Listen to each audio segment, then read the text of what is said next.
혹시 어떤 사람과 대화를 나누고 나면 이상하게 내가 잘못한 사람처럼 느껴진 적 있으신가요? 집에 돌아와 씻고 침대에 누웠는데도 아까 나눴던 대화가 계속 머릿속에서 맴돕니다. 내가 좀 예민했나? 너무 과하게 반응한 건 아닐까? 혹시 내가 잘못 기억한 건가? 이런 생각이 자꾸 떠오른다면 단순히 당신이 예민해서 그런 것만은 아닐 수 있습니다. 상대가 당신의 기억과 감정을 계속 부정하면서 스스로를 의심하게 만들고 있는 건 아닌지 살펴볼 필요가 있습니다. 이처럼 누군가가 자꾸 당신의 현실을 부정하고 결국 자신의 판단까지 믿지 못하게 만드는 행동을 우리는 가스라이팅이라고 부릅니다. 그런데 이 말은 어디에서 시작됐을까요? 가스라이팅이라는 말은 1938년에 발표된 영국 연극 가스등에서 유래했습니다. 극중 남편은 아내 몰래 집안의 가스등을 어둡게 만듭니다. 그리고 아내가 불빛이 전보다 어두워진 것 같아 라고 말하면 남편은 태연하게 대답합니다. 무슨 말이야? 불빛은 그대로야.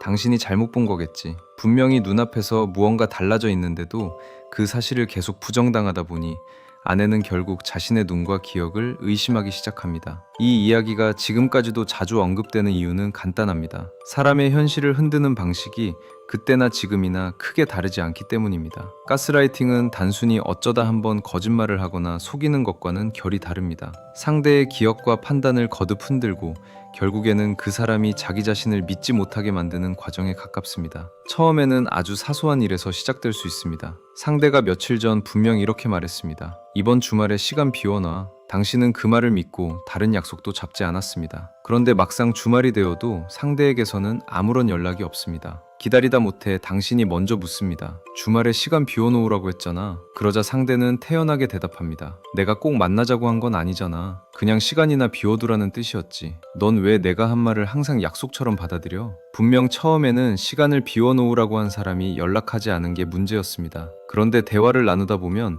어느새 상대의 행동은 사라지고 당신이 혼자 말을 확대해서 받아들인 사람처럼 되어 있습니다. 그러면 당신도 자신의 기억을 되짚기 시작합니다. 정말 만나기로 한 건 아니었나? 내가 혼자 약속이라고 생각했던 건가? 처음에는 한 번쯤 그럴 수 있다고 넘깁니다. 하지만 이런 일이 두 번, 세 번 쌓이면 어느 순간부터 상대의 말을 들을 때마다 긴장하게 됩니다. 이번에도 내가 잘못 알아들은 건 아닐까? 나중에 또 다른 뜻이었다고 하면 어떡하지? 문제를 꺼내기 전에도 내 기억이 맞는지부터 확인하게 됩니다. 이렇게 계속되는 부정은 당신의 머릿속에 하나의 생각을 남깁니다. 나는 내 기억을 믿으면 안 되는 사람인가? 그리고 그 생각이 쌓이면 점점 자신의 판단보다 상대의 말을 먼저 믿게 될 수 있습니다. 이건 단순히 성격이 소심해서 생기는 일이 아닙니다. 우리의 기억은 카메라처럼 모든 장면을 그대로 저장하지 않습니다. 사건을 떠올릴 때마다 여러 정보와 감정을 다시 조합해 기억을 불러옵니다. 그래서 누군가가 아주 확신에 찬 태도로 그런 일은 없었어.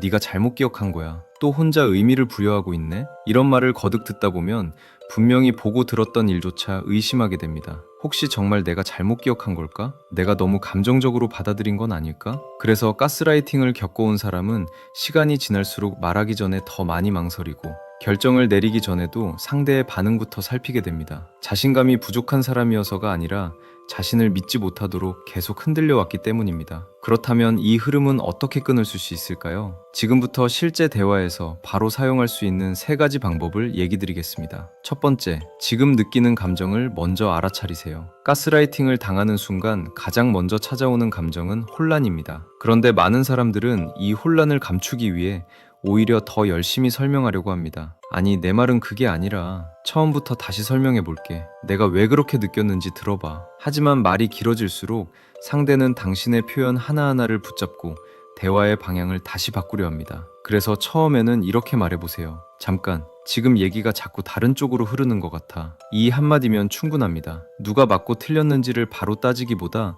대화가 처음 이야기하던 문제에서 벗어나고 있다는 걸 짚는 겁니다. 상대의 말에 계속 끌려가지 않고 지금 무엇을 이야기해야 하는지 다시 돌아오기 위한 말입니다. 그리고 중요한 건 이 말을 한 뒤 곧바로 긴 설명을 덧붙이지 않는 것입니다. 얘기가 자꾸 다른 쪽으로 흐르는 것 같아. 그렇게 말한 뒤 잠시 멈추세요. 상대가 새로 꺼낸 말에 하나하나 답하기 전에 처음에 무엇을 이야기하고 있었는지부터 다시 돌아보는 겁니다. 두 번째, 내 기억을 내 관점에서 말하세요. 가스라이팅을 하는 사람은 종종 이렇게 말합니다. 그건 네 생각일 뿐이야. 너만 그렇게 느낀 거잖아. 그런 일은 없었어. 이럴 때 우리는 흔히 방어적으로 설명하기 시작합니다. 아니 진짜로 네가 그때 내가 분명히 들었는데. 하지만 상대를 설득하는 데 집중할수록 내 기억의 기준이 상대에게 넘어갈 수 있습니다. 대신 이렇게 말해보세요. 내가 기억하기로는 그때 너가 그렇게 말했어. 이 문장의 중요한 점은 내가라는 주어로 시작한다는 것입니다. 상대의 기억을 억지로 바꾸려 하지 말고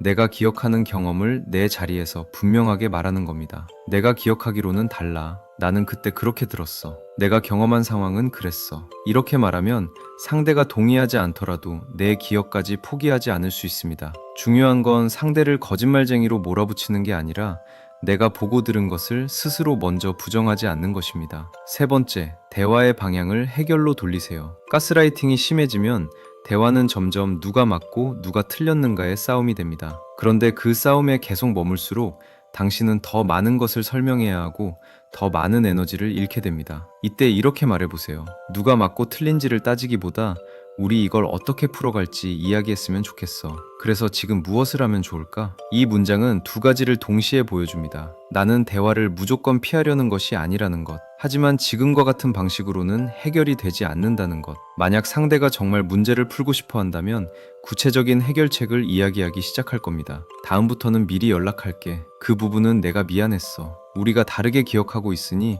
차분히 다시 이야기해보자. 하지만 해결을 제안했는데도 상대가 계속 당신의 성격을 공격하거나 다른 문제를 끌고 온다면 그건 그 사람의 목적이 문제 해결이 아니라 당신을 흔드는 데 있을 수 있습니다. 그럴 때는 더 이상 모든 말을 받아내지 않아도 됩니다. 지금은 계속 얘기해도 해결될 것 같지 않아. 우리 이 얘기는 여기까지 하자. 대화를 멈추는 건 도망치는 것이 아닙니다. 내 감정과 판단을 더 이상 상대의 말에 끌려가지 않겠다는 표현입니다. 물론 여기서 한 가지는 분명히 구분해야 합니다. 사람은 누구나 다르게 기억할 수 있습니다. 한번 의견이 엇갈리거나 서로의 표현을 다르게 받아들였다고 해서 모두 가스라이팅인 것은 아닙니다. 가스라이팅은 한 번의 실수보다 반복되는 흐름에 가깝습니다. 상대가 계속 자신의 말과 행동을 부정하고 당신의 기억과 판단을 문제 삼고 결국 모든 책임을 당신에게 돌리면서 스스로를 믿지 못하게 만드는지 살펴봐야 합니다. 대화를 나눌 때마다 늘 당신만 사과하게 되는지, 상대의 행동을 이야기했는데 언제나 당신의 성격이 문제가 되는지, 분명히 불편했다고 말했는데도 네가 예민한 것으로 끝나는지, 이런 흐름이 반복된다면 그 관계를 조금 더 주의 깊게 볼 필요가 있습니다. 가스라이팅의 가장 무서운 점은 한 번의 거짓말이 아닙니다. 겪을수록 당신이 점점 더 조심스럽고 더 소극적이고